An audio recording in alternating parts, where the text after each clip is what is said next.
fans, and welcome to a beautiful day here on the O'Reilly Auto Parts streets of Long Beach. This is round 1 of 8 of the Formula Drift Black Magic Pro Championship presented by Blackview Dash Cameras. Again, it's a beautiful day. Contrast to last year, we have the forecast is going to be beautiful and cloudy. Coming off these vehicles, we are your co-host. We are your hosts. I am Jared Deanda, and with me once again, Ryan Sage. Ryan, it's great to be back here once again. It is really awesome to be back 1 year away from our 15th anniversary, kicking off year number 14 in 2017. We've got a great lineup of drivers, a lot of things changing in the offseason. It's probably one of the shortest off seasons for me in terms of preparation and seeing all the things that have been developing. But love being back here at Long Beach. Great weather and a great way to kick off 2017. Yeah, the diversity as far as vehicles and progression seems to be a reoccurring theme for every year for me, because the progression of the vehicles, the build qualities. But you got to talk about the championship. You know, you have your first ever three-peat champion, Chris Forsberg. He's back. He's teamed up with Ryan Turk. Also, Vaughn Kent Jr., Chelsea Nofa, they team up. Who's the standout in your mind as far as the offseason coming into this first round? Well, I think really the continued diversity of the series and seeing some of the Eastern European guys and the one gentleman from Russia come over really kind of mix things up, you know, put their hands in the hat and see what they can do to compete against the world's best. But you're right.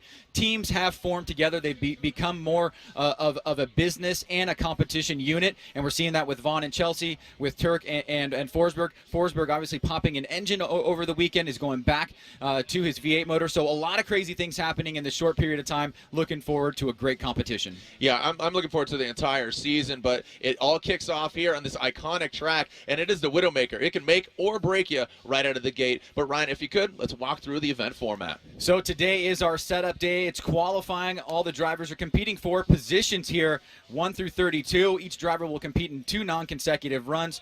Drivers will receive a score each run, keeping the higher the score, and 32 drivers will move on into head-to-head competition tomorrow. We have 30 drivers, so that is going to be 30, and ties are broken according to the lower qualifying score. And with more information on the judging, let's bring in the third member of our broadcasting team, Ryan Lantane.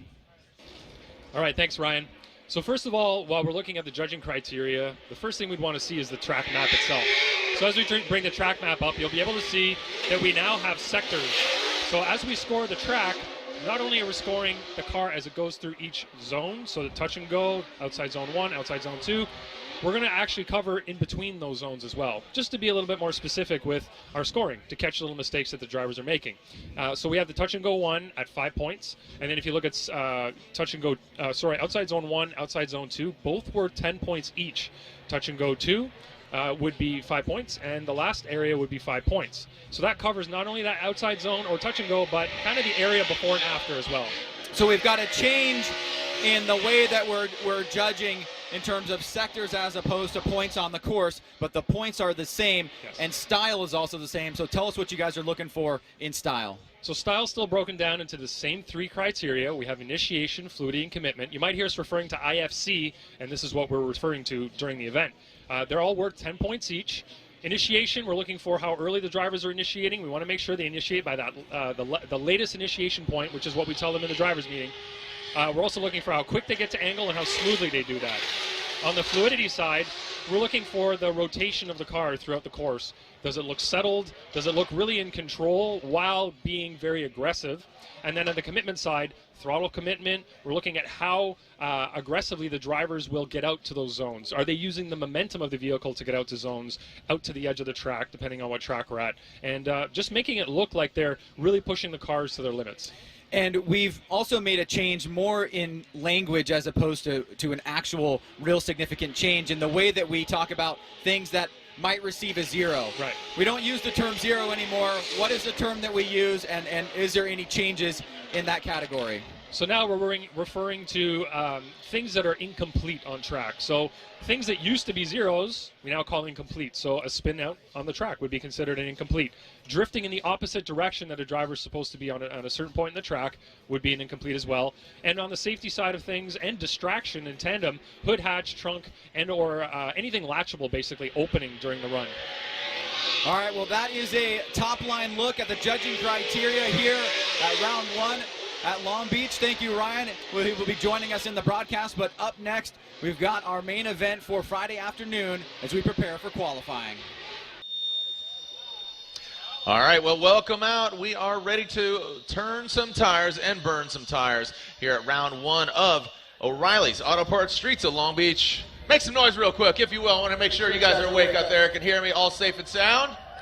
Right on. Thanks for skipping work, skipping school, joining us out here. Again, round 1 kicking off the 14th season. It's crazy to think just 14 years ago it all started in Atlanta, grew from 4 rounds, and now we have 8 rounds, which does include the Canadian round up north. All right, here we go. Our first driver, Formula Drift rookie, comes all the way from Poland. It's a 2-car team. This is Peter Vincek, 2JZ powered S15. Bit off that rear clipping zone into this sector, that rear clipping zone there, and around that final Black Magic Intense clipping point. Now, take note, that Black Magic Intense clipping point, those are being utilized this year. It's black.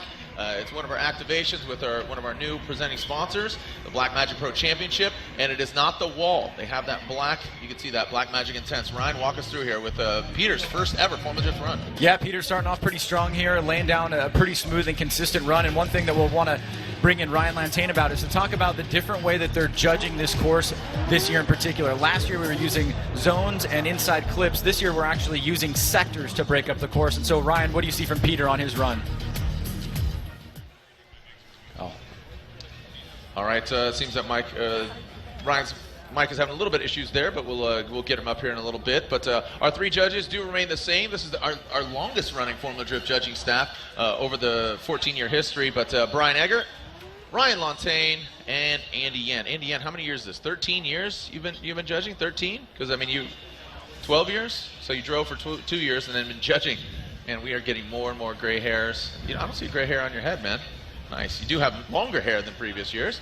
But again, so Ryan Lantain, are you live? I might be. Yeah, there I am. There you go. Yeah, so Peter, we saw some better practice runs from him actually in the last little practice session that we had, but not a bad run overall. But we have changed some of the ways we judge it. We'll talk about that as we go through qualifying. All right, so Peter Vincek, he's our number 1 qualifier because he's our only qualifier. Score of 74 there, a score of 74 for Peter Vincek from Poland. The Wardhouse Drift Team Falcon Tire S15. Like I said, he is part of a 2-car team. We'll see the other one after our next driver. And here's the first run for Little Tex, Nate Hamilton, car number 144, and Juku Racing. Oh, and already some issues out of the gate there, locking him up. Very interesting. That is not how you want to start it. Also, Ryan, it will be noted, both Ryans, I say that primarily to Sage, but to Lantain as well, there's only 30 cars. You know, so that could work out, you know, great, but you need to get a score. In this instance, that's an incomplete run for Nate Hamilton. Yeah, exactly. You definitely need to earn your position in the battle for tomorrow. And, you know, Nate, I'm sure that he'll be able to lay down a run, but obviously for run number 1, just didn't go his direction. Yeah, was that, I don't want to say freshman jitters, but because he has been in pro and he earned his pro license via the Pro 2 route, as opposed to Peter, he was a champion in his native country. So, rounding out this 2-car Wardhouse Drift team, a lot of buzz here in the off-season. James Dean, we've seen him drive here in the States before in Formula Drift, but now he's back, and I got to say, he's with a vengeance. And he's, you know, it's a 2JZ powered duplicate cars from Peter. They flew the cars over here. They just arrived just this week.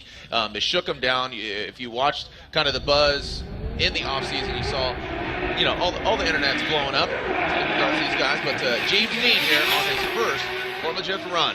Nice job getting all the way out, utilizing all the track into the outside zone. Look at that. Again, he is one to watch this year. A lot of people, all Ireland is cheering him on. A great, I mean, that was a great way to start his 2017 season, Ryan. Yeah, a tremendous start there for James Dean, certainly ticking all the boxes. A great initiation. You saw how deep he got out to that first outer zone there and then right into the second outer zone. Let's take a look at this, and then Ryan, pipe in and let us know what you think about this first run from James Dean. Pretty consistent initiation. You can see he gets really out to this wall with great angle there, and then a nice transition back around. How do you take a look here for run number 1 with James Dean? Yeah, Yeah.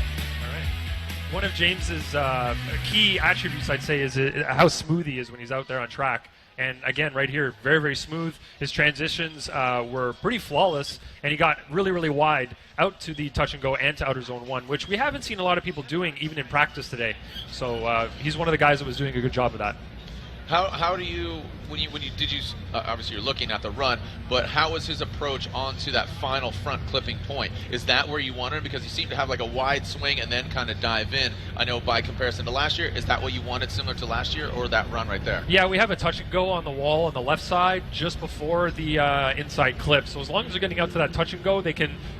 We don't have a specified line from the touch and go to inside clip to finish line. So as long as they're finishing wide out to the wall, we're happy with it. Okay, wow. So there it is, a 91 out of the gate. A lot of threatening battles here. Give it a round of applause. James Dean in that Wardhouse Drift Team Falcon Tire S15 coming us from Ireland. So quickly making some noise here in round 1. I mean, that's definitely a rare. We didn't see too many 90s last year, so definitely setting the bar pretty high as James Dean, and living up to the hype and run number 1's a long season, but certainly starting off really strong.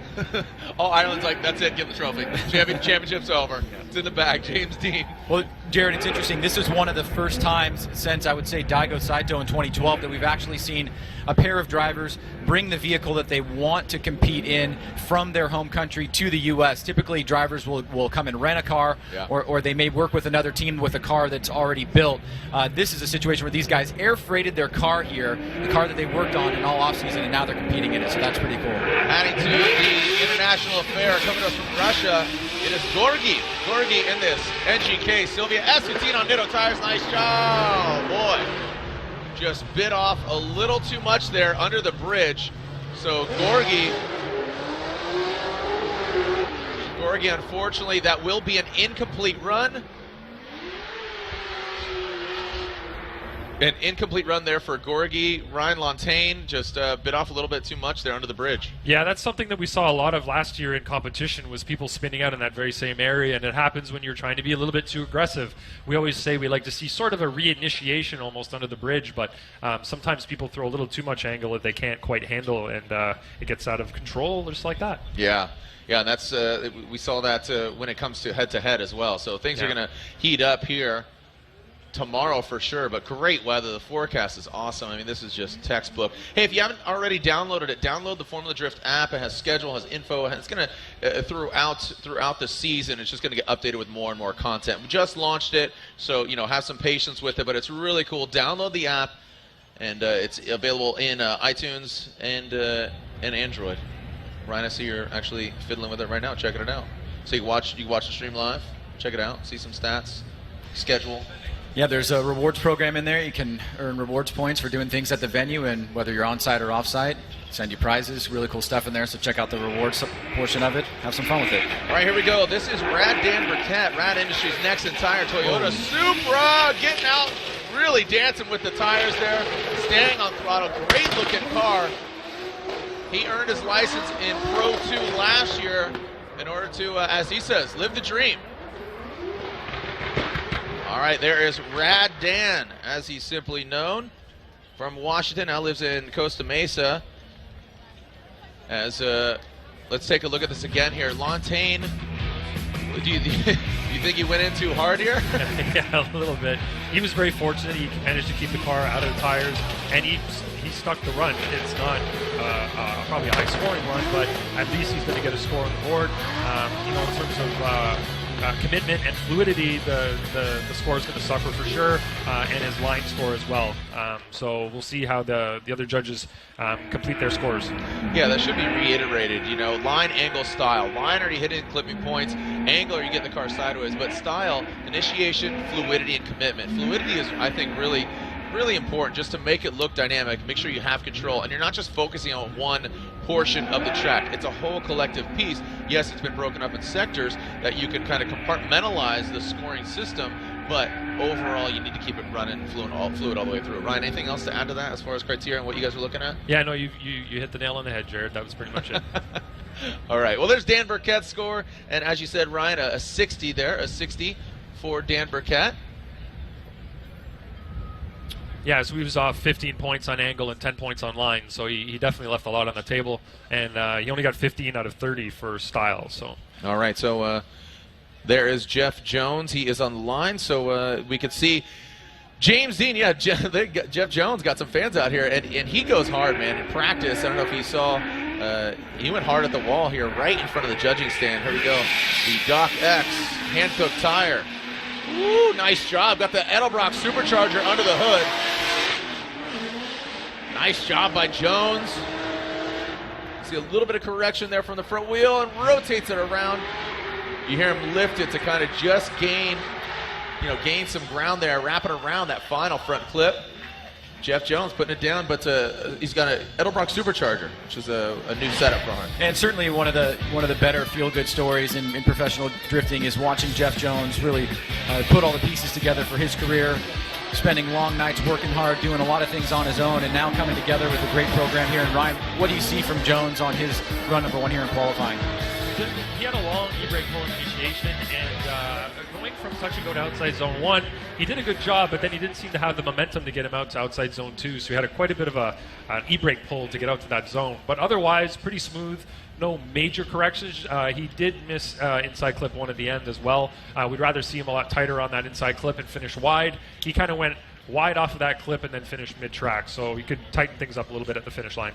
Yeah, it seemed like you heard him, audibly, you heard him lift off the throttle. Did he kind of know he was already out there and kind of gain some traction? Yeah, we saw him twice in practice going really, really wide out there. Kind of scared us a little bit a couple of times. So I guess he needs to work a little bit on that line, getting around inside clip 1. So again, myself and Ryan Sage, your hosts, and getting some insight from one of the Formula Drift judges, Ryan Lontana, for just joining us. We are live here on the streets of Long Beach, the iconic building there off in the distance, this iconic skyline. Next week, Long Beach Grand Prix on Friday and Saturday evening will be Motegi Racing Super Drift Challenge, as we await the score of Jeff Jones. And there it is, a 71. So you can see 28, 26, 17, and that is a 71 for Jeff Jones. Put him into third position. Coming up next, looks like the green headlights of Robbie Nishida. Robbie Nishida on Achilles radials, into that touch and go. First rear clipping zone, about a half a car distance off under the bridge.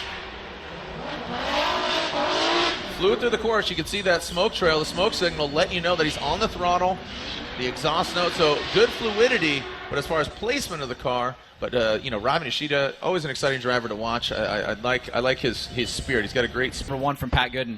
Yeah, I saw a couple of better runs from him in practice. He's lacking angle in some areas. He might be pouring it on at the clipper zone, but just a little bit less past the zone. So one specific place would be past outside zone 2. You can see that he had a lower amount of angle than he probably should in that area, but like you said, he probably is down on power and trying to get through the course. He's probably trying to fill the course more than he is trying to do it with big angle.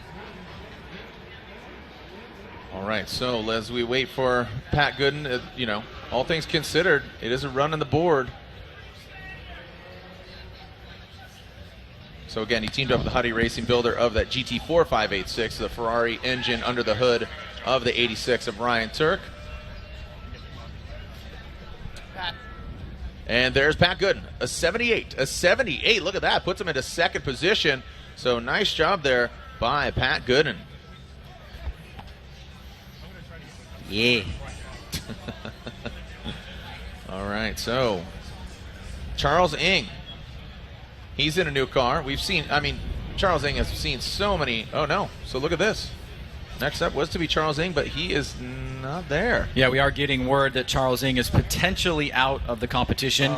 We did get word from race control that he, at bare minimum, will not make his first pass. And also after that was to be Farouk Gay, who I saw him, during practice. I saw his car being tested. Right now, it's all about Jonathan Castro. Jonathan Castro, Jardou Metaldon Nexon tires, GT86. Castro, clean, tidy there. A straight line approach towards that final front clip, but quickly getting through this course. Yeah, one of the members making up the very diverse Toyota Racing between Osbo Turk and Ken Gushi. Jonathan Castro setting out for his run number 1 here. You can see he initiates, tries to push out to this first outer zone there, comes up a little bit short there, but brings it back around. Ryan, better job on outside zone number 2 there for Castro. How's the rest of the run? Yeah, his car looked really settled throughout the course. You could see coming from outside zone 1 to outside zone 2, he set the angle and kind of forgot it. You just stayed on the throttle. You didn't see any movement in those front wheels at all. The car looked really settled, so his fluidity is going to do. He's going to get a pretty good fluidity score, and he just looked committed and solid throughout the whole run. All right, so again. All right, there is Jonathan Castro's score. 77 puts him into 3rd place.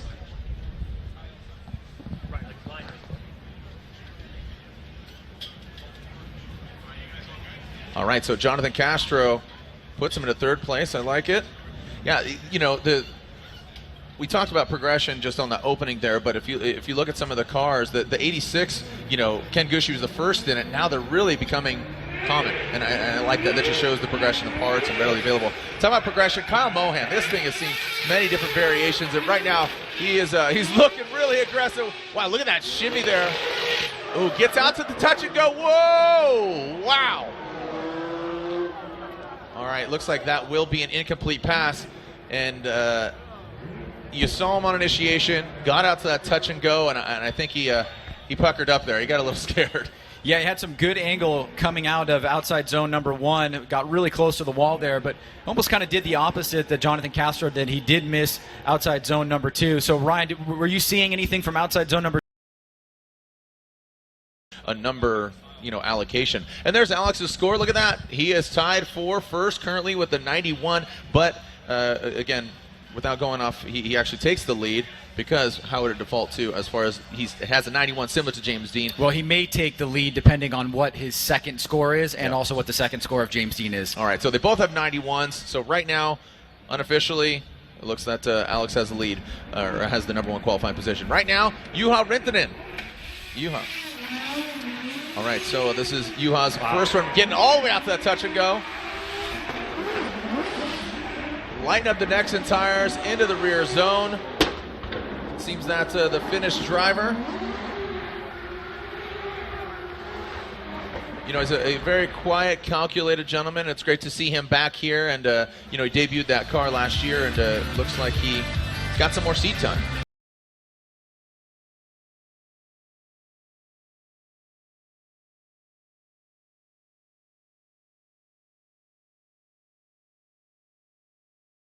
You can see him coming out of the chicane here as he preps for initiation. You can see a lot of tire marks there, giving you an indication of just how drivers have been initiating in practice. Really deep there, touching the wall on outer zone number 1, coming back to outer zone number 2, a little bit short there. And then the setup here, Ryan, for this last inside clip. How do you interpret what you see here from Juha? Well, I saw one e-brake pull going from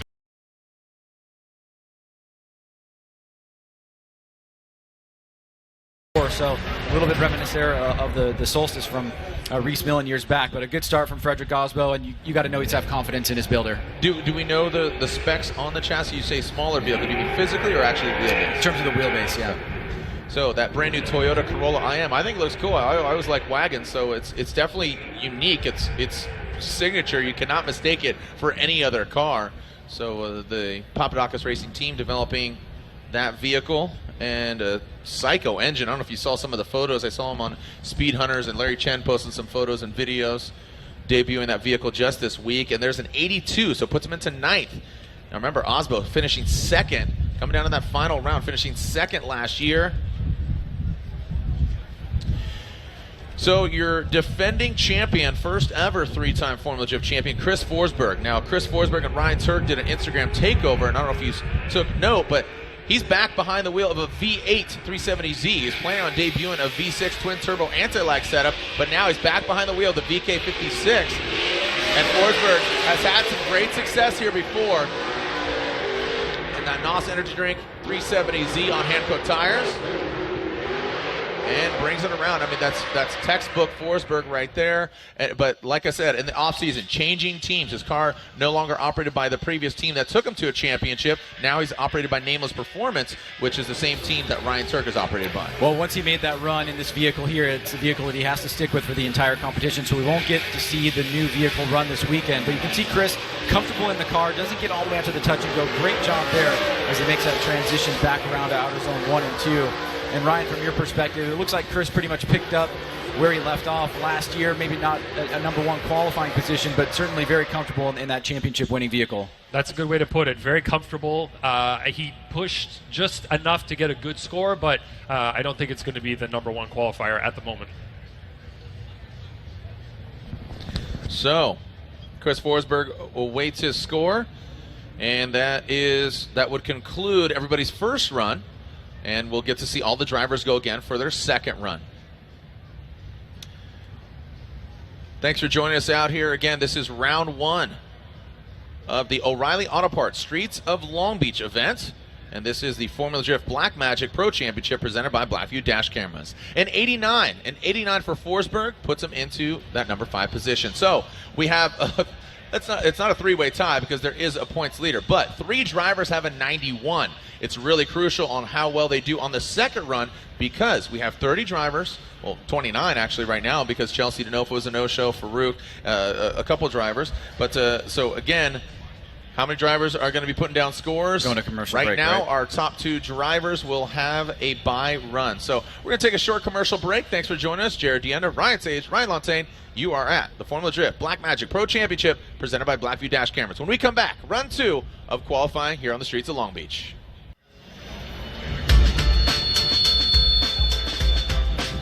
Welcome back. We are about to get ready for run 2 of qualifying at the O'Reilly Auto Parts Streets of Long Beach. This is round 1 of the Formula Drift Blackmagic Pro Championship presented by Blackview Dash Cameras. These iconic buildings making and forging this Streets of Long Beach skyline. Next weekend playing host to the Toyota Grand Prix of Long Beach, which we will be taking part of both Friday and Saturday night, the Motegi Racing Super Drift Challenge. I'm Jared Deenda, co-host Ryan Sage, and we are getting insight on behalf of the 3-part judging panel from Canadian judge Ryan Lantain. Did we say Canadian judge Ryan Lantain, American judge Brian Egger, and Chinese judge Andy Yen? All right, here we go. This is Peter Vinchek, that Wernhouse 2JZ S15. Nice job there, lighting up the Falcon tires. Now Peter wrapping around that, and taking out that Blackmagic. The first driver actually to hit that was pretty intense. See what I did there? Blackmagic tire shine, intense. So for those of you keeping track at home of the scores, Peter is sitting on a 74, looking to better that. His teammate James Dean up in front, 91. You can see much better job from Peter on the second run. Really going from wall to wall there, Ryan. Smooth transitions, good throttle control through outer zone number 2. Looks like an improvement from Peter here on run number 2. Yeah, I definitely say that is the case. Hit that last standing inside clipping point on the very end of the course there, but I don't think that'll affect his line score too much. We are live around the globe. Nice casual Friday, seeing some fans enjoy the beautiful weather we're having. You can see the wind kicking up. It's not supposed to be as windy tomorrow. Looking at the forecast, I know through the night saw a lot of wind doing some damage to some of these tents, but a lot of sponsors here on display. So fans joining us, skipping school or skipping work. 87, and 87 does better his first score. So the debut of the Polish driver, Peter Vinchek, scores a better score on his second run. So that Wordhouse Drift Team, Falcon Tire S15. Next up is to be Little Tex, Nate Hamilton. You can see him, his brake lights illuminated, talking to our start officials. Nate Hamilton's probably going to have to call 5. We just found some issue with his car. Okay, so you may have heard a little bit of a leak there. Nate Hamilton, his vehicle being inspected on the grid, finding something that looks a little bit dangerous there, so they're going to pull him off grid, and that will enact his competition timeout. Now, it is only 1 competition timeout for the entire 2 days of competition here, so if he is able to make it into tomorrow's competition, which right now he is in a situation where he is not because he has that 0. If he does get a score on this run, he will be without a competition timeout, which is very, very beneficial if you ever get yourself into problems. But let's just see if he makes it to the line after this competition timeout happens before we get to that, and we'll move on to the next driver. Looks like it'll be James Dean, who is sitting in first place right now, tied with 2 other guys at a 91, Jared. Yeah, so we say that unofficially tied, 3-way tie, because 91 with Alex Hilbrun, and then who was the other driver? It was right there. It's right there. James Dean, Vaughn Gittin Jr., and Alex Hilbrun. So Nate Hamilton, and to reiterate that, Nate Hamilton, you only get 1 competition timeout. He's got that 0, so he has to use it. So that's a big bummer there for Nate Hamilton. Right now, James Dean, the other driver of the Wordhouse Drift Team Falcon Tire S15, coming to us from Ireland, Castletown Rock, Ireland. And James Dean with that 91. So this is opportunity knocking for him. Can he get a fast pass from today into the top 16 tomorrow on his let's call it what it is, his coming back to Formula Drift here in the States? Yeah, not so much of a maiden voyage, but No. definitely a long, long break, and the series was way different back then. So James Dean initiating. Coming into view of the judge, you see him turn on the smoke machine. Good transition. See a little bit of correction there, massaging it into the second rear clipping zone. Quick little touch and go, and dialing and zeroing in on that Black Magic Intense Tire Shine clipping point. Well, not too dissimilar from run number 1. You can see really checking the boxes, as we said the first time around. Tiny adjustment coming out of outer zone number 1, but Ryan, this looks very, very similar. You can see a really quick rate to angle there on initiation, which is very impressive, just about 6 to 8 inches off that wall, maybe 4 or 5 inches off that wall, and then a little bit of adjustment there. I mean, this has got to be close to that 91 in my estimation. What do you think about the run here from Dean?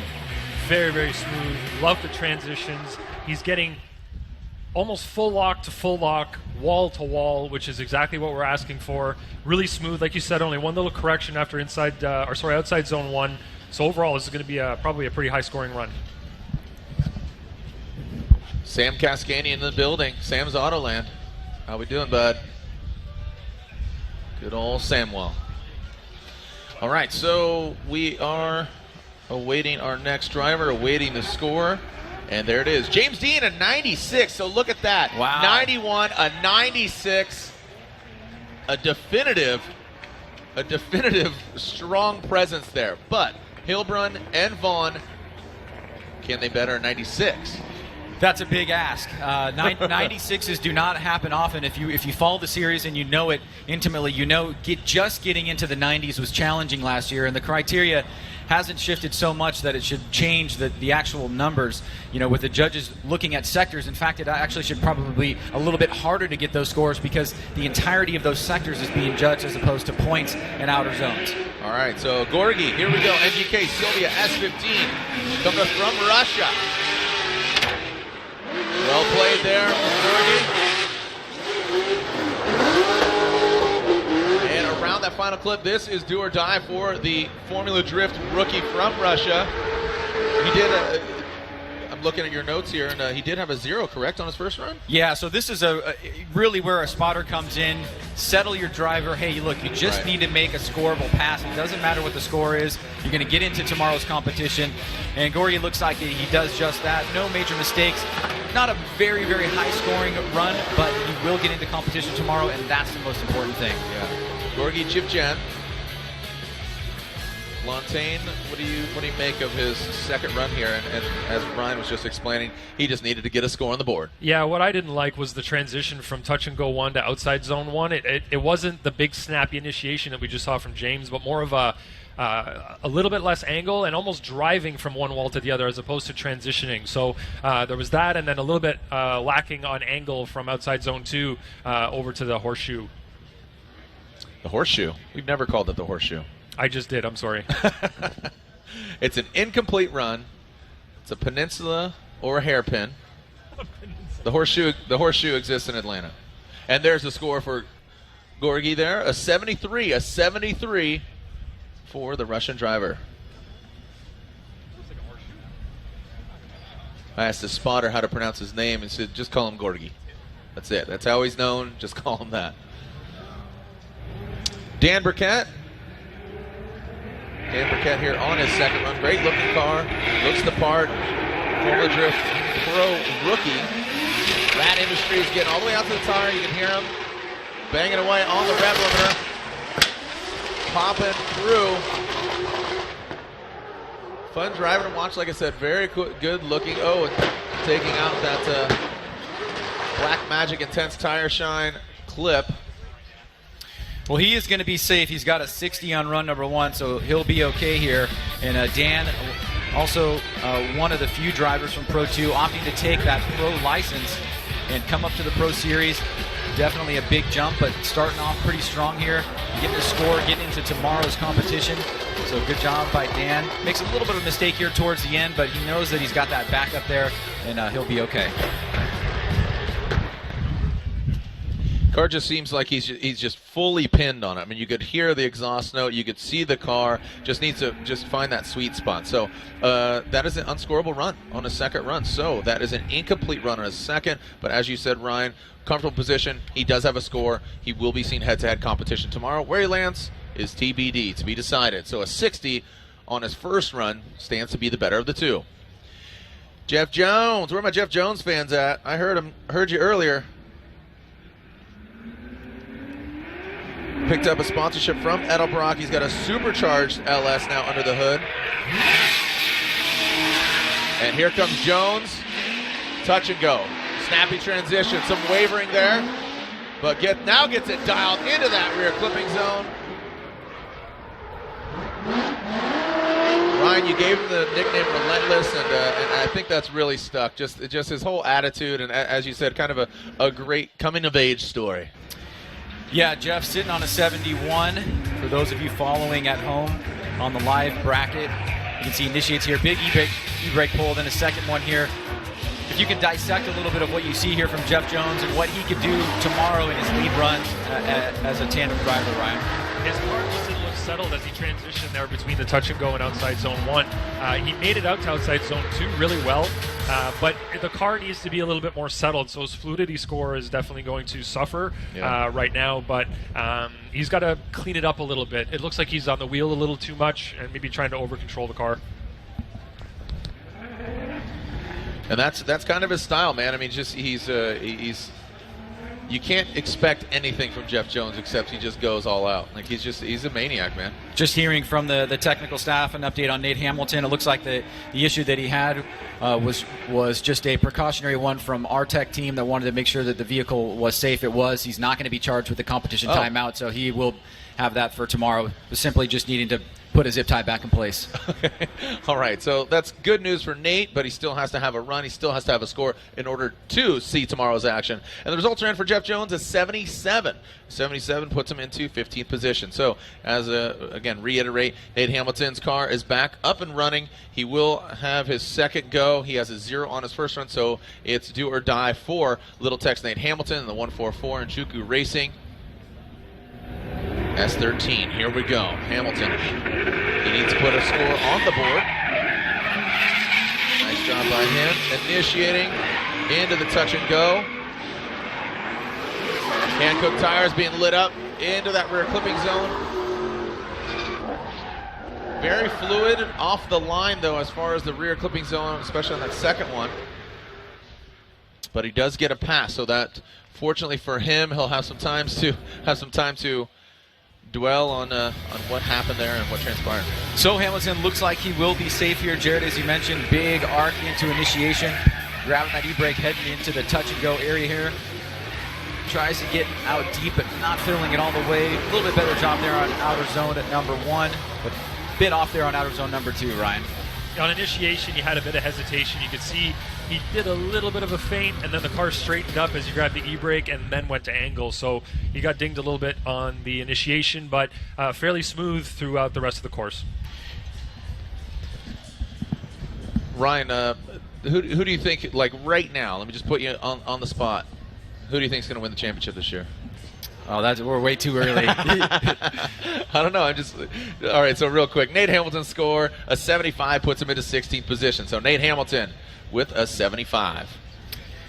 Yeah, it's so hard. Looking at it? It's hard to say, you know. I mean, there's so many great drivers, and there's so many guys that have. I'll just say this. I would say anybody that came this year with a brand new program has a lot more work to do. Okay. But let's take a look at Robbie's run. Robbie Nishida, a gentleman that has been banging away on this G37. Good transition, looking strong right now. Fluid, going through the course. Looks dynamic. I think he's going to miss some points in the line category, but look at the car. Looks like it's got some muscle for sure. So Jared, Robbie Nishida looking to better a 72 as we take a look at the run here. Coming out of the chicane, heading down the front straight into initiation here. And Ryan, interesting to get your take on this. We've seen some drivers like James Dean actually have that quick rate to angle. How much emphasis do you guys put on initiation as we take a look at Robbie's run? So we have 10 points allotted to initiation. We break that up into 3 different subcategories, I guess you can call them. We have rate to angle, we have where they're initiating, so we have a latest initiation cone, and then we have how smooth the rotation is as well. Is it to big angle and then have to pull some out to get through the corner, or you get to big angle and maintain it all the way through? And you guys don't necessarily have a preference whether it's a straight line approach or if it's a weight transfer or one of the other techniques that drivers can use, so long as they are following the criteria and doing the things that you guys are asking of them. Yeah, that's exactly right. We try to give them the ability to have a little bit more of their personal flair or style come through in the initiation. So Nishida does better his first score. He got a 72 on his first run. Now on his second run, a 77. A 77 for Nishida. Next up, we are seeing Cameron Moore. Cameron Moore, that nameless performance prepared BN Sports. Nexon Tire GT86 from Battleground, Washington. The Butcher. There will be blood. We'll see. I puts it down. Cameron Moore into view. You see a little hiccup there on initiation. We're going to touch and go, but can he get it tight? Good execution. You're seeing some wavering there, but now cleaning it up, transferring into that final front clip. And there is Cameron Moore. Just taking a look, Jared, at Cameron Moore's run. I'd love to get Lantain your take on the first half of the run here as we go through it one more time. As Moore initiates, he kind of has a little bit of a hiccup. You guys used the term not settled quite a bit here. What do you see right here that happens to Cameron Moore? He almost straightened up right there. He had almost a triple initiation at that point. So that is not what we're looking for in the initiation. Definitely lost angle through there. But it didn't seem to affect too much of the rest of his run too severely. He was off a couple of things here and there, but that initiation was not the prettiest. I'm gonna bring that back for you, Jared. Kill me. I know.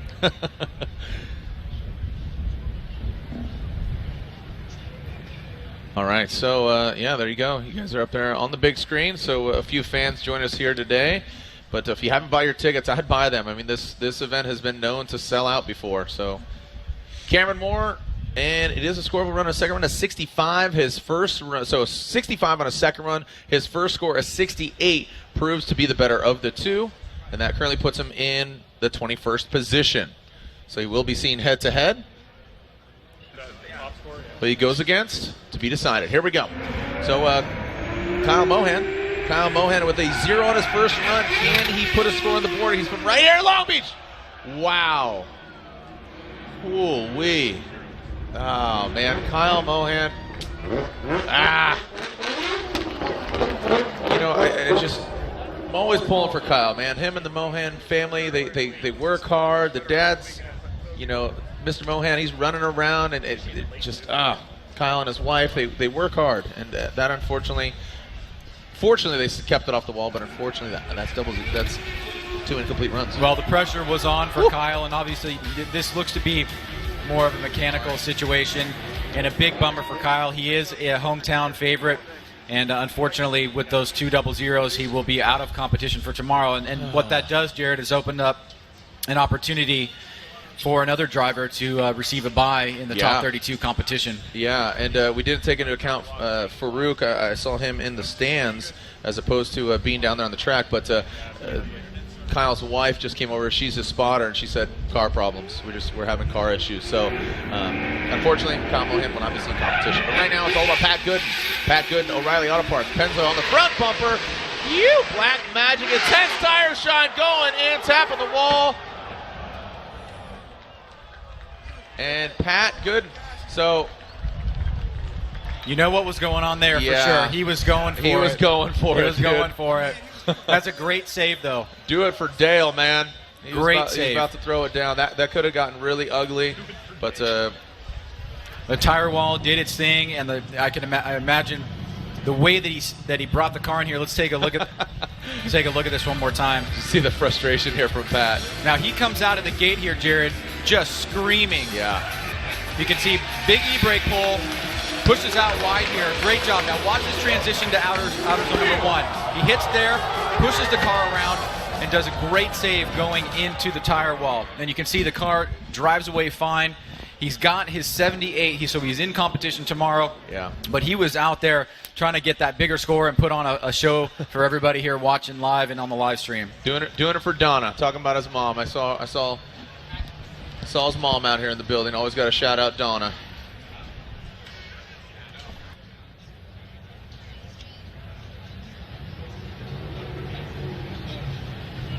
So next up,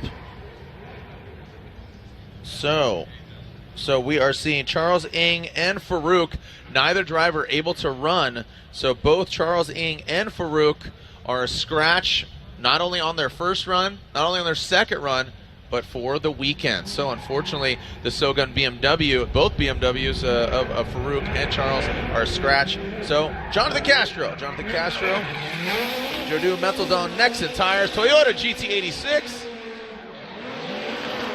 Nice job into the rear clipping zone, approaching that other one. Touch and go, and then into the final front clip.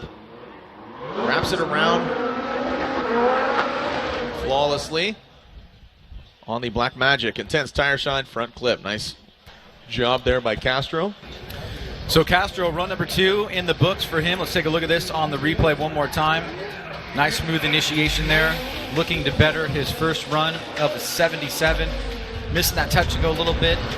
Like to see him get deeper into that outer zone. Ryan, you can see both those outer zones. You like to see him get a little bit more, a little bit closer to those outer zones, but on that last inside clip, tightens it up there. Overall, a really good run. Just again, needs to widen that line. He needs to make it a little bit more aggressive. He's doing a good job of getting the car close to those zones with really good throttle commitment, and the car is transitioning really smoothly as well. But again, just needs to widen that lineup, and he'll really get his score a lot higher than what it's going to be. Yeah, we saw that with a few drivers. Matt Kaufman as well. Gonna just widen the line, as you said. But a 78 on his second run, so still a credible score. A 77 on his first run, but he betters it with 1 point, and it's the better of 2. And the second one proves to be higher. That's a 78 for Castro. So Alex Hilbrun currently 3-way tie. So Dean betters it with a 96. Can Alex Hilbrun? Oh, doctor, that could have gotten ugly. Oh, that could have been insane. Do you see the angle? If he was going to snap that back, oh man, he is uncorked right now. The Inca Maya Racing from Peru, IMR. He calls it the Monster BMW, the V8. Under the hood, that thing is a beast. Let's look at this again, Ryan. Well, no doubt he had the intention of trying to beat that 96 from James Dean. Right. Watch the angle here coming out of the touch and go here. Big angle, but then just too far across the course. He knew he might have made contact there, so he's not going to get the 96, but Alex really throwing it out there for everybody. Any takeaways from you, Ryan? It looked like all he needed to do was, a couple of percent less on that touch and go, and he would have had it. He just had too much angle, and he couldn't get it out quick enough to get the car rotated for outside zone 1. But that, like you say, would have been an amazing run had he held it together. All right, so as Alex awaits his score.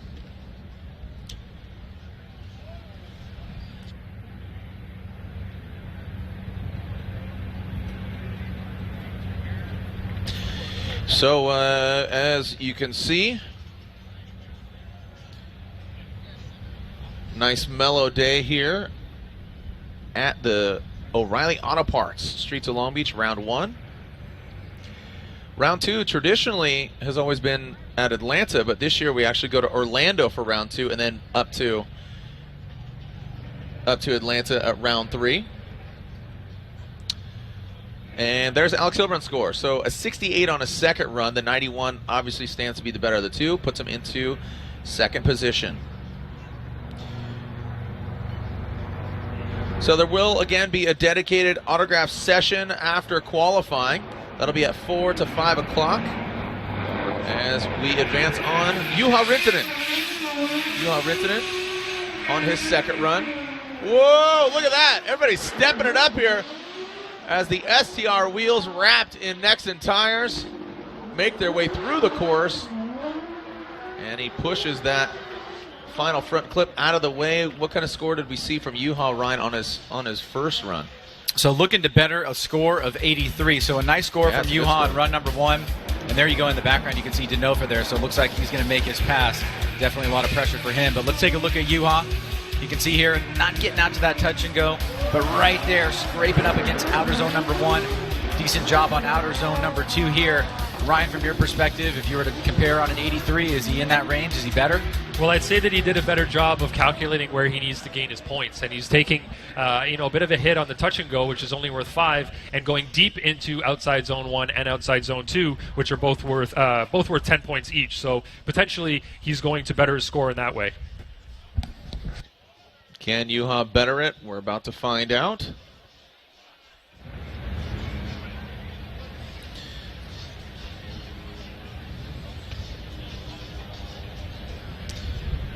Hashtag FDLB and Juha Rintanen, an 82 on his second run. So his first score, 83, is the better of the two. Currently at number 10 qualifying position.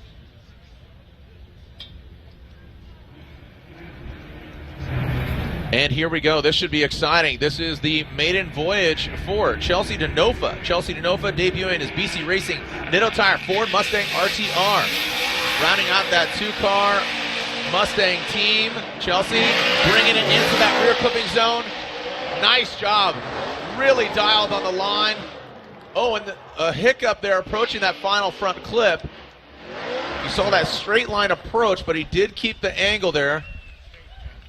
So there it is. Chelsea Denofa Talk about Nitto tires for the first time. Yeah, I was going to talk about pressure. New team, new responsibilities.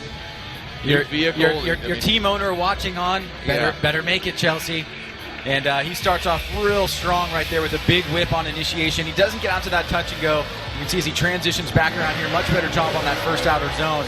And then right here, Jared, as you say, he has a little bit of a long approach here, kind of straightens out a little bit, but he keeps the angle in the car. And Ryan, from your perspective, it'll be a scoreable run, I imagine, just maybe not a super high score. Right. That was the best initiation I've seen here this year yet. Really? That was, the way that he snapped to angle so fast and maintained the angle all the way through that corner, that was fantastic. There was only a little shimmy in the front wheel there, so really, really strong there. You'd have to wonder if that light hit that he had earlier was what caused him to miss his first run in qualifying, so maybe there was a little something up with the front suspension, and you'd have to wonder if that affected this run at all.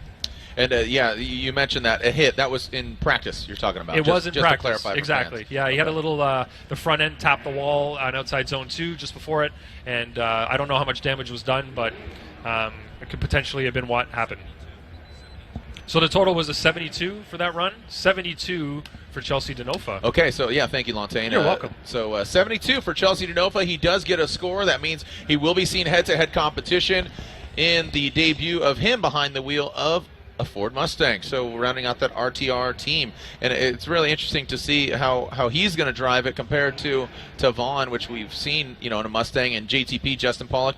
They all look very different driving styles, and with all the assortment of GT86s too, it's really interesting to see the diversity there as well. So next up, Matt Kaufman. Matt Kaufman from Medford, Oregon, Nexen Tire. Kaufman Racing 959. Oh boy, using all the course, tapping the wall, transitioning. So got out to the touch and go, but compromising, getting out to that first rear clipping zone, and now massaging it around that final clip. Great looking car, aggressive, that Ford V8 under the hood of the S13. Matt Kaufman, a fun driver to watch, really putting it out there. Well, that first touch and go was pretty insane there. You can see the back of the vehicle crumple a little bit. It doesn't really affect his line too much. We'll have to see what Ryan thinks about this. But right here, Ryan, you can see he taps a wall there. He keeps most of the angle in his car. He does have a little bit of a flub. How do you guys interpret something like that? Yeah, that would be a very small detriment to his fluidity score on that side of things, but I think that the commitment that he's showed in this run is really going to outshadow that little mistake that he made. That was full throttle commitment all the way through, and really good rotation as well, except for that one little bobble coming off the wall. All right, so some fans up there on the big screen. Right on. Hashtag F90. That is a 90. That was a 90 there for Matt Kaufman. A great score there for Matt Kaufman, the Kaufman Racing 959 on Nexen Tires. Seeing a lot of the drivers join us up here. They're watching their competition. James Dean up here, currently our #1 qualifier. He's joined up here by his Wardhouse teammate Peter, Peter, a Formula Drift rookie, but James Dean currently our #1 qualifier. Got 96. Here we go. This is another Irish driver, Dean Carnage Carney. Oracle Lighting. Achilles radial Dodge Viper going hard into the touch and go. Look at that, just burying that thing into the wall, but it keeps it moving. The Viper bites back, makes some noise for Dean Carnage Carney, putting it out there, hard working, getting the car late last night, back up and running, and Dean throwing caution or Viper to the wind. Well, no matter what this score is, this is a really solid piece of driving here in terms of saving the vehicle and knowing what to do with the car. Excellent car control. You can see right there he taps. Now as he approaches his first outer zone, he could have thrown the car and tapped the wall there and possibly risked the vehicle. He kept it consistent, or he kept it conservative. He was able to know where the vehicle was on the course at any given time. He's probably going to end up bettering his 71, so a nice piece of driving there, not only in saving the vehicle, but just overall by Dean Carney. Yeah, that could have gone south really quick for Dean, but again, this is that point of contention. Guys, Ryan talked about it. 5 points on the touch and go, 10 on the rear clipping zone. You know, it looks great going to touch and go. That's the impact, or you know, the initiation, and that's the impact that the judges are looking for. But if you just throw into the wall right out of the gate, and you could write the whole thing off.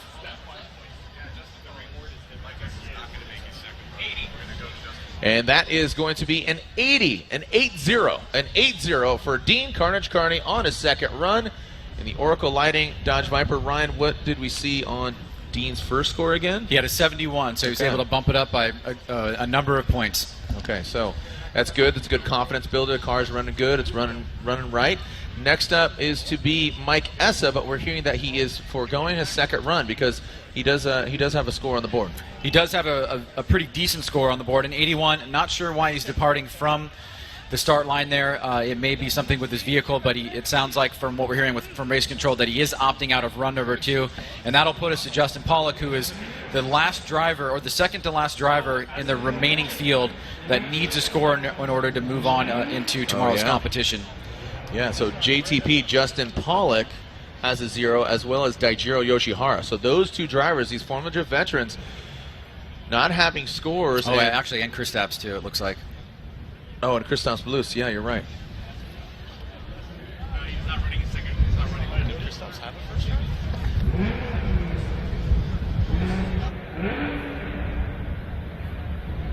run? All right, so look at this. The inaugural Gremlins showing their ugly head here, even for JTP Justin Pollock.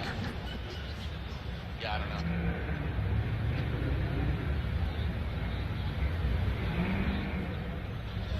All right, so okay, we are ready to send JTP. You can see Kristaps Blus in the back. Here comes Justin Pollock. Roush Performance, Falcon Tires, Ford Mustang. There we go. You can see him, some wavering. Nice, throwing it into that. That's Justin's style. He likes to go for that big impact, and it pays off this time. He did get a little bit off of that rear clipping zone, but the impact, that A lot of the fans love JTP4. That's what he likes to do. He throws it out quick, hard, and fast, snappy. I would love to hear the transmission of spotter to driver there. Hey, Justin, keep it chill. You just got to get a score. Nah. Right over there. Nah. Great job by Justin here, coming with a lot of pressure in run number 2. You can see he flubs a little bit there, but watch this right here. Boom, big angle. Now, that could have been a spin out. He keeps angle in the car, pushes all the way through. And even though a mistake on the first part of the run, Ryan, pretty impressive on the latter half. Yeah, that was an incredible transition, and he just hit that wall enough that the bumper moved, but it didn't affect his line. It didn't affect his angle. But I think the rotation, because he did it so aggressively, it did keep him off of outside zone 2 a little bit. But overall, a very aggressive run. I don't know if that was in response to our 0 on the first run, but he got an 81 for this run, so that's a pretty solid score. Oh, it's in response to you. Yeah, maybe. An 81 there for JTP, Justin Pollock. I like what you said there, Ryan. Ryan, spotter to Justin. Keep it chill, keep it chill. Nah, not even once. That's funny. All right, so another driver that has a 0, Christoph's Blues in this HGK, the mass-powered Motul BMW from Latvia. We saw him really flourish last year in Orlando. How is he going to put it down here in Long Beach? Doesn't get all the way to touch and go, but going hard at the rear clipping zone. Well played. Into the touch and go there. And dialing it in, zeroing in. That HGK. Christoph's Blues. Well, we mentioned this a lot last year during subsequent events after Orlando, Jared, that it was really clear to us that Christoph's had the fastest car on the grid in Orlando, and it was deadly scary, and he would have won that event in one more turn, just made that mistake there. You can see Christoph's tons of smoke right out of the gate. Now, he doesn't get out to the touch and go. A little bit better job there, but after not going through run number 1, he's just trying to get a score here, right, Ryan? Yeah, that was a fairly aggressive run considering he needed to put a score down here. He didn't go as wide as he could have, but definitely on the throttle the way he should have been, throwing the car at outside zone 1 pretty aggressively, so not holding back very much. No risk it, no biscuit. So he needed to put it out there, and a score he did put down. Where it is and what it is, we're about to find out. Sounded like you called Lantagne Rai Rai, because you said right Ryan. You calling him Rai Rai? You got pet names for Lantagne over here? Lantagne? Sounded like he called you Rai Rai. Rai Rai? And an 81 for the Latvian lover. That is Christoph's Blues, an 81 for Christoph's Blues.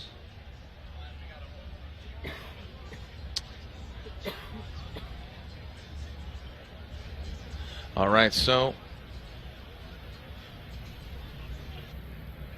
we are seeing what's going on here on the start line. Next up was to be Alec Honadell, but I believe he's having some issues. Ryan, what are you hearing? Well, we are hearing that it looks like Alec Honadell will need a tow. We can see the truck going out on the track now, so we'll have to get Alec off the course and probably take a quick break and come back and reset for the next run, which will be hopefully Alec taking his second run. He does have a score on his first run of a 67, but definitely wants to better that.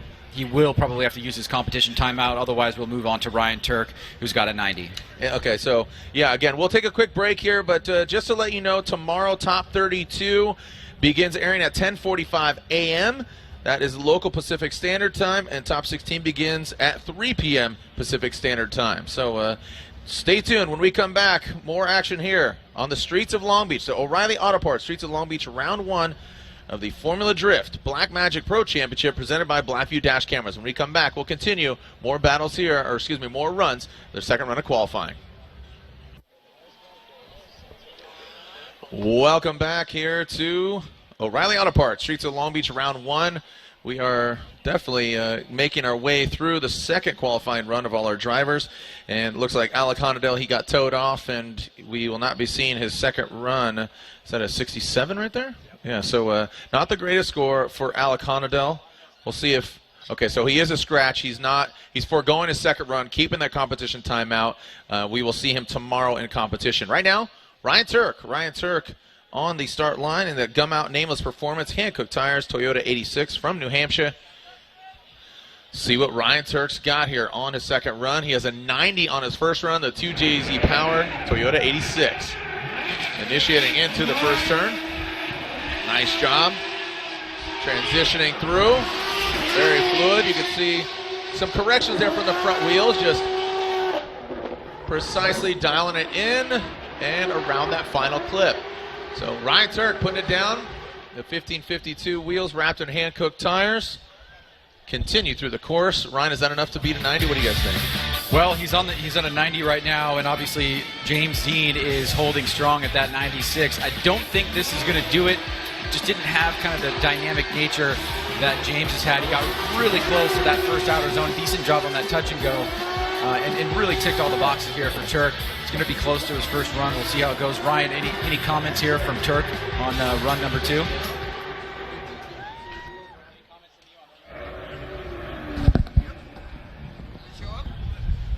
He was very committed on the throttle.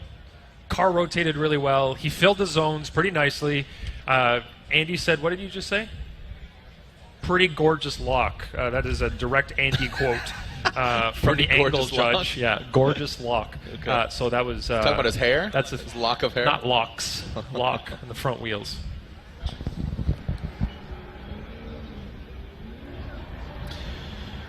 All right, so...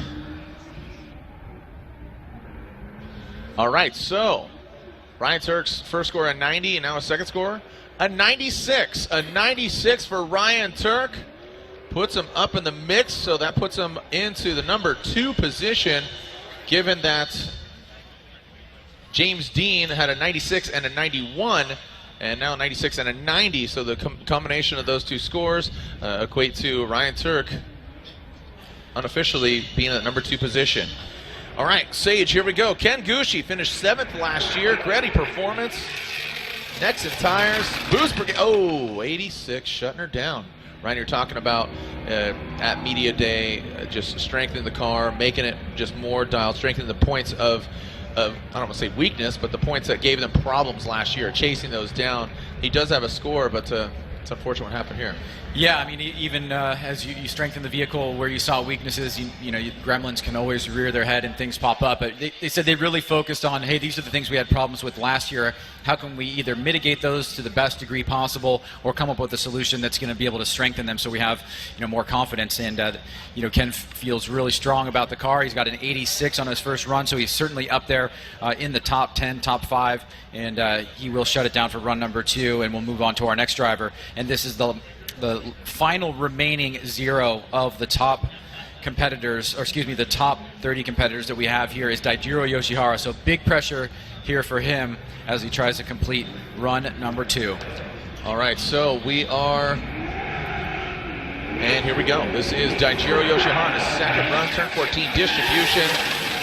Subaru BRZ on Falcon tires. Yeah, throwing it down, Dai Yoshihara. Good execution. This already had an issue on his last run. It looks like he will massage it around that Black Magic Intense Tire Shine front clip. Speaking of clip, what's up, Ola Clip? How we doing, Tim? Don't see you exactly. Let's look at it again here. Ryan Sage. So another example, Jared, of just a driver trying to complete a scored run. Ryan, any takeaways here from Dai? Do you think he's just nervously trying to get through the course here? You can see he doesn't get out to the touch and go there, but any takeaways from Daijiro Yoshihara? Well, his run was very fast, but we don't really care about fast. We'd rather you fill all the zones, hit the touch and go, get the inside clip, but he's very fast.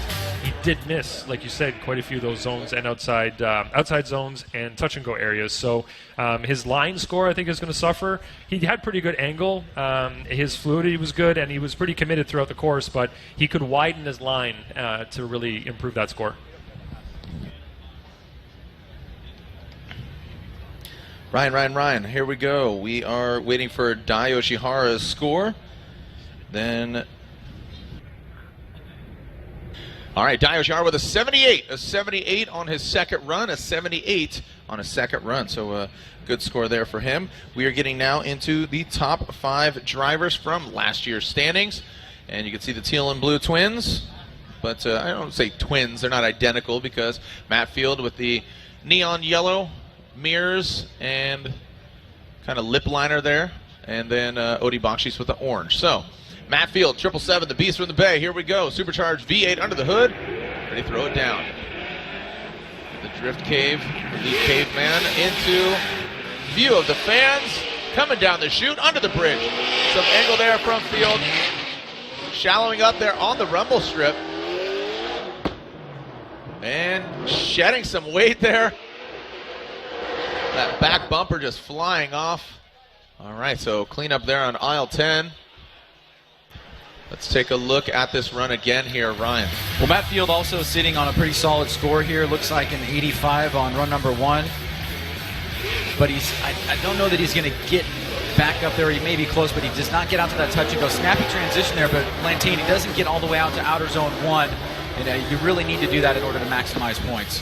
You really do. He missed quite a bit, and at the finish line here, you can see where he finished more on the inside of that corner than he did really wide, which is what we're looking for. So that line will, because we're now doing sectors, that mistake at the end will be tied into the last inside clip, unfortunately. So very aggressive, really pushing on the throttle, but just not getting the car in the right position throughout the course. All right, so we find out the score of Matt Field, a 78. A 78 for Matt Field on his second run. That's a 78 for Matt Field. All right, so finishing 4th last year in the championship, just outside that top 3 spot. A real contender. He's back behind the wheel of a proven S chassis. He knows how to get it done. Again, I've seen him just develop over the years from Vegas Drift to now a real contender for a championship. Odie Bakshi's, here we go, now Falcon Tires, Art Performance, Drifts Wheels, S14.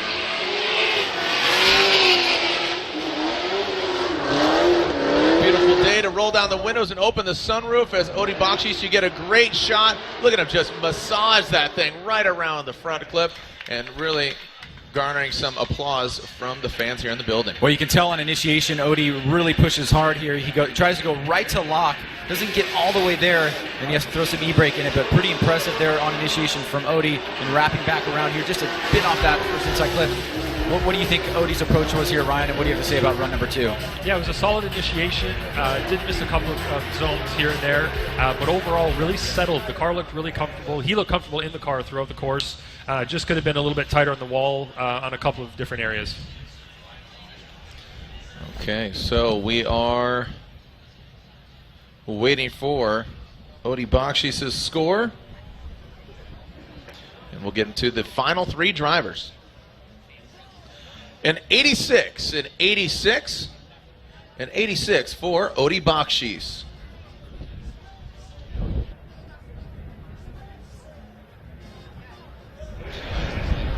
All right, well, this is a friendly reminder as we get to our top 3 drivers. Be sure to download the Formula Drift app, available for iTunes and Android. Go and search for the Formula D app. Download it for all these standings, updates, info, and free giveaways. Here we go. Vaughn Gittin Jr., Monster Energy Nitto Tire. Remember, he has a 91 on his first run. Can he better a 96? Because we have 2 drivers at 96. James Dean still our number 1 driver. And Vaughn Gittin Jr. coming in with authority. Well played by Vaughn Gittin Jr. Captain, well, clutch kick, throwing it down. If you're just doing a side-by-side comparison of the first half of the course from Vaughn to Ryan Turk, Vaughn definitely was deeper into the touch and go and into outer zone 1. So this is going to be really interesting here because Turk was able to garner a 96 to go up against James Dean. You can see right there, wall to wall. I don't know that you can get much better than that. We'll see what Ryan, what do you think about outer zone 2 and the finish here from Vaughn Gittin Jr.? Well, that first part of the course was phenomenal.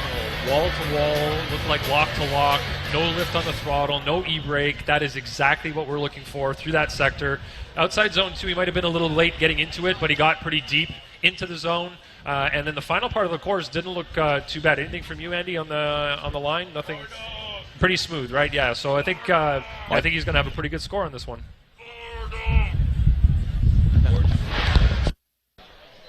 And Vaughn Gittin Jr.'s score is in. A 97. A 97 from Vaughn Gittin Jr. He takes that number 1 spot away from James Dean. Ryan Turk is right behind James Dean. So a 97, a 96, and a 96. Great driving there. And that just goes to show you that's just a taste of things to come for tomorrow. Because let's not rest on our laurels. We're cool with the 91. No, let's push harder. That just goes to show you. Vaughn's like, hey man, if I can get a fast pass and push hard, that's pretty sick. Well, we got a bird. James is actually sitting right down here in front of us, and when you announced that score, he clapped and was like, all right, Yeah. I'll see you tomorrow. Game, respect, game, right? So yeah, and again, we're seeing a lot of the drivers that have already completed. We've seen Dean Carnage-Carney down here, James Dean Peter. I saw Alex Hilbrun. He was cruising around, so it's cool to see all the drivers mingle. There is a dedicated autograph session after this, 5 o'clock to 6 o'clock over the NOS interviewing booth. Here we go. Former Formula Drift champion Frederick, the Norwegian Hammer Osbo, his brand new Rockstar Energy next entire Toyota Corolla IM. What are you going to see from Osbo? In that second rear clipping zone, here we go. In and to that touch and go and tightens it up. In the hot hatchback of Frederick Osbo. Make some noise for the Norwegian Hammer. Well, extremely fast, and you're starting to see the potential of this IM Corolla here. And you can see he's really deep on initiations, very smooth transition here. Pretty tight there on the touch and go, but not as deep as Vaughn. So if we're comparing it to that 97 and even James's 96 and Ryan's 96, I don't think he got all the way out there. But from your position, Ryan, how did Frederick do compared to his first run of an 82? Compared to the 82, I gave him more points on his on the style portion, just because his fluidity was better, I felt, and he was much more committed throughout the run. On his first run, he did make that mistake where he over-rotated at outside zone 1, which sort of took away his speed and wasn't allowing him to get out to outside zone 2. But I think on this run, he was much more comfortable and did a much better job all around. All right, so the score there for Frederick Osbo on a second run, a 91. A 91 for Osbo, as he got an 82 on his first run, so he does better. A 91 for the Norwegian Hammer, your 2015 Formula Drift champion. All right, here's our final drive. Remember, download the app, Formula D app, with all the updates. And again, tomorrow we will be live around the world. Tomorrow, 10:45 a.m. for top 32 and 3 p.m. Pacific Standard Time for the top 16. Our final driver of the O'Reilly Auto Parts Streets of Long Beach Round 1, Chris the Force Forsberg, 3-time Formula Drift champion. And NOS Energy 370Z gets into the wall, gets the latter portion of that rear clipping zone, now dialing it in around that final front clip, taking it out. So maybe taking a few hints from what Vaughn did, throwing it down, got aggressive. You saw him tap the wall, but when he approached that outer clipping zone in front of the judging stand, seems like he just kind of skimmed it there towards the latter portion of that run. Ryan, let's take a look at this here again. What do you think? Well, Chris has got a shot here to better an 89 for sure. As he comes down into initiation, you can see very snappy there. Tries to go deep, getting all the way to lock.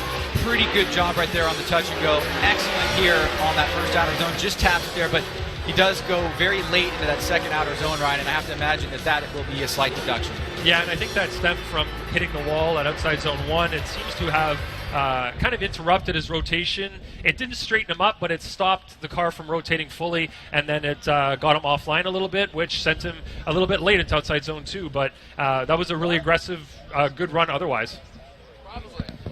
Trying to. I just got to work out schedule. All right, so the overall score for Chris Forsberg was 87 on his last run, so he's off by 2 points from his original run. So 87 for Chris Forsberg. All right, so an 87 there for Forsberg. Thank you, Lontaine. And thank you, fans, for joining us out here. Remember, tomorrow is the true essence of Formula Drift. There's the webcast times, top 32, 10:45 a.m. That's Pacific Standard Time, and top 16 beginning at 3 o'clock.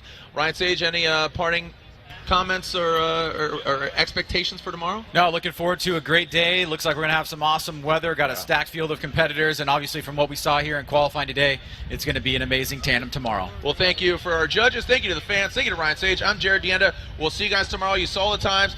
Download the app. Get all the information, schedules, updates, and some free swag courtesy of Formula Drift. Again, this is O'Reilly Auto Parts, Streets of Long Beach, Round 1 of the Formula Drift Black Magic Pro Championship, presented by Blackview Dash Cameras. We'll see you tomorrow. Send it.